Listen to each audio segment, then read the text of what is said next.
इसोरा बोरथों बे समाव नुजाहोजानाय बिजाबनि सोमोन्दै आं फंनैसो जास्ट बुंनो सानदों। बेनो बे नुजाहोजानाय रेभेलेसन जायखौ बुङो जों प्रकाशित बाक्य, बे नुजाहोजानाय बिजाबा मोनसे उननि जागोन भबिष्यतबाणी मोनसे बिजाब, जोंनि गोदान रदायनि मोनसे गांसेल' प्रफेटिक बिजाब, भबिष्यतबाणी बिजाब, बे गोजाम रदाय। आरो जायहा बेखौ ध्यान खालायगोन बे बेक्तिया बोर दं होनना बुंदों। बे बोर दं। बे बाइबेलखौ फरायबाथ' जोंहा बोर दङआनो, नाथाय बेयाव ओरैबायदि स्पेसियेल बिजाब बियो इसोरनि नोजोराव। आरो जाय बिजाबखौ दिनै जहना दिनै दर्शनजों मोनफा मोनफा उननि जागोन जाथायफोरखौ लानानै क्लियारै लिरदों आरोना। मा नुदों बियो, मा इसोरा मा बुंदों बेखौ, भबिष्यतबाणी माबायदि फैनानै इसोरा हाजारसे बोसोर रायजो खुंफैगोन, माबायदि 7 बोसोर महाक्लेश जागोन, बे महाक्लेशआव मा मा जाथाय जागोन, आरो बे समाव मा मा समयसाफोराव दिनै थालांनाय बिसासिफोर, थालांनाय व्यक्तिफोरा माबायदि समयसाजों थांनांगोन, आरो ख्रिस्ट'नि फिसाफोरखौ नासयनाय व्यक्तिफोरा माबायदि एन्टिख्राइस्टआ फैनानै बोरै बोरै संसाराव 7 बोसोर खुंफैगोन, आरो बेखौ लास्टआव जिसु ख्रिस्ट'आ फैफिननानै गावनि मानसिफोरजों फैफिननानै माबायदि हाजारसे बोसोर रायजो खुंनायनि उनाव बटमलेस पिटआव हाखर गोथौ खोमसि दरसेयाव खाना दोनगोन, बेयाव नों आरो आंहा इसोरजों फैना रायजो खुंबोगोन हाजारसे बोसोर। बिनि सोमोन्दै क्लियार गोदान नख्रां गोदान बुहुम, आरो जेराव अरिजिनेल सोरगो लास्टआव जोंनो सोरजिनानै होगोन, बे गोदान बुहुमाव जों थानो मोनगोन। बे जाबाय बिजाबा सैताननि जोबनायनि बिसय, आरो जाय बेक्तिनि जोबनायनि बिसय जों क्लियार मिथिगौ, बे बेक्तिजों सोर थांफानो, आरो जाया थांफागोन बे जोबनाया बेजों साबाबिखा। बेनिखायनो बे बिजाबाव बुंदों, आं फरायनाय रेभेलेसन, उनाव जागोनफोरनि बे लिरदों बे बिजाबखौ जायफ्रा फरायो, बे बिजाबखौ स्पेसियेलि बे बिजाबखौ होनदों, जायफ्रा फरायो बेफोरखौ खोनासंनानै मानियो, बेफोर बोर होजाग्रा, मानोना बेफोर जागोन बोथोरा खाथिसै। जों जोबनाय मुगानि खाथियाव दं। ओंखायनो बे बुक अफ रेभेलेसना ओरैबायदि मोनसे बिजाब, जाय बिजाबखौ फरायबा नों बोर दङ।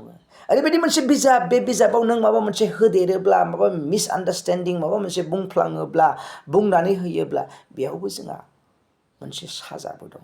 बेनिखायनो फै बोर आरो सावखौ बे बिजाबनि गेजेराव दोनदों। बे जाबाय उननि जागोन जाथायफोरनि फिरि नों जुदि माबा मोनसे जागोनखौ जाया होनना बुंदोंबा, जिसु ख्रिस्ट' फैगोनखौ फैया होनना बुंदोंबा, बे नंखाय जुदि दाजाबदों होनना बुङोब्ला, इसोरा नोंनो स्पेसियेल पानिशमेन्टखौ दोनखादों। बेनिखायनो फै जोंनो स्पेसियेल बोरखौ बे बिजाबाव दोनदों। जाय बे बिजाबखौ ध्यान खालायो, जाय बे बिजाबखौ फरायो, आरो बे बिजाबनि सायाव जोंनि दिनै गिर्जाफोरा रायलायनांगौ। बे बिजाबनि सायाव जोंनि गिर्जाफोरा दिनै रायलायनांगौ। मानोना जों दिनै जोबनाय मुगानि खाथियाव नालाय, माबायदि समयसाफोरजों दिनै गिर्जानि बा चार्चफोरा, बिसासिफोरा थांनो गोनां जागोन, माबायदि बिसासिफोरा कनभार्ट जागोन, माबायदि जिउ खुंगोन, बेनि सोमोन्दै क्लियार लिरनाय दं। जों 7था गिर्जानो हरनाय लाइजामफोरखौ जों नायब्ला मोननो हायो। बे 7था गिर्जाजों दिनै जोंनि समयसाफोरा माबायदि गोरोबदों, बेनि सोमोन्दै जों मोननो हायो। आरो सोरबाया जुदि बुक अफ रेभेलेसननि सोमोन्दै सोलोंनो गोसोबा, नोंथांमोना सोलोंनो, आंबो जिखिनि इसोर आंनो गियान होदों, आं फोरोंनो नोंथांमोनखौ हायो। नोंथांमोना एनि टाइम रायज्लायनो हागोन आंजों, आरो एनि टाइम नोंथांमोना जुदि गिर्जायाव मेसेज फोरोंनांगौ बेनि सोमोन्दै नोंथाङा कन्टेक्ट खालायनो हायो। जेबो गेदेर बाथ्रा नङा। नोंथांमोना रोंखायोबा बेस्ट, प्राइज गाड। बेनिखायनो बुक अफ रेभेलेसना आंनि मोनसे फेभरेट बिजाब। आं बहुद ध्यान खालायो बिनि सायाव, मानोना आं फिउचारनि बिसय, आरो बेनि सायाव आङो क्लासबो लाबोनाय, एग्जामबो होबोनाय। बेनिखायनो आं गोरों मानसि होननानै, खिन्थु इसोरनि अननायजों एसे मिथिगौ आरो जाय इसोर आंनो गियान होदों। ओंखायनो दिस इज माइ फेभरेट बुक। बे आंनि फेभरेट बिजाब। बे बुक अफ रेभेलेसननि सायाव मोजां बाथ्राफोर दं, दिनैनि प्रेजेन्ट सिटुवेसनखौ लानानै बुंनो हानाय। ओंखायनो बे बिजाबखौ आं ध्यान खालायो। आरो बे बिजाबखौ जाया फरायो, बे बोसोनावनो बुंदों, जाया बे बिजाबखौ फरायो, बे स्पेसियेल बोर दं। आं सम सानो रेभेलेसन बिजाबखौ सैताना मालाबाबो फरायनायखौ लुबैया नोंखौ। मानोना सैताननि गासै जोबनायनि बिसय बेयाव लिरनाय दं। सैताना मा मावफैगोन बेयाव लिरनाय दं। आरो जाय मानसिया मा मावफैगोन गासै स्ट'रिखौ मिथिगौ, बे गाज्रि मानसिया गावनि स्ट'रिखौ मिथिजानायखौ मालाबाबो लुगैया। बेनिखायनो बे बिजाबखौ फरायजानायखौ लुबैया। आं बेनिखायनो सम आरोबाव सानबावो, जोंनि जागायजेननाय बिजाब आरो जोंनि जोबनाय बिजाब। जोंनि जागायजेननाय बिजाबा जाबाय जेनेसिस माने मा होनो बेखौ, बर'बा मा होनोमोन, जेनेसिसखौ एसे बावदों जेनेसिसखौ जागायजेननाय होनो सरि जागायजेननाय बिजाब आरो जोबनाय बिजाब रेभेलेसन बे बिजाबखौ सैताना मालाबा फरायनायखौ लुबैया मानोना बे बिजाबाव सैताना बोरै पाप मावनानै आदम हवाखौ थगायना बोरै खर' गाख्रेबजागोन जिसुजों थांखिना बुंहरनाय दं माबायदि क्रसआव फेजेनगोन बेखौ आरो रेभेलेसन बिजाबाव बे लिरबावनाय दं बियो माबायदि थैगोन माबायदि बटमलेस पिटआव दोनगोन माबायदि लास्टआव बिनि पानिशमेन्टआ जागोन बिनि सोमोन्दै जाय व्यक्तिया जाय मानसिया गावनि जोनोमनि स्ट'रि आरो लोगोसे थैनायनि स्ट'रि गासै केरेक्टारिस्टिकखौ A to Z फोरमायनाय मोनसे बाय'ग्राफि बेखौ जुदि मिथिजानायखौ लुबैया लानाय बे सैतानाबो बिदिनो लुबैया ओंखायनो बे मोननै बिजाबा स्पेसियेलि दं A to Z बिजाबा आल्फा आरो अमेगा बेनिखायनो आंनो आल्फा आरो अमेगा फै जोङो गोसोनि बे बिजाबफोराव इसोरा बोर लाबोयो जोंनि न'खरफोराव आरो जों जेसे हागौ एसे ध्यान खालाय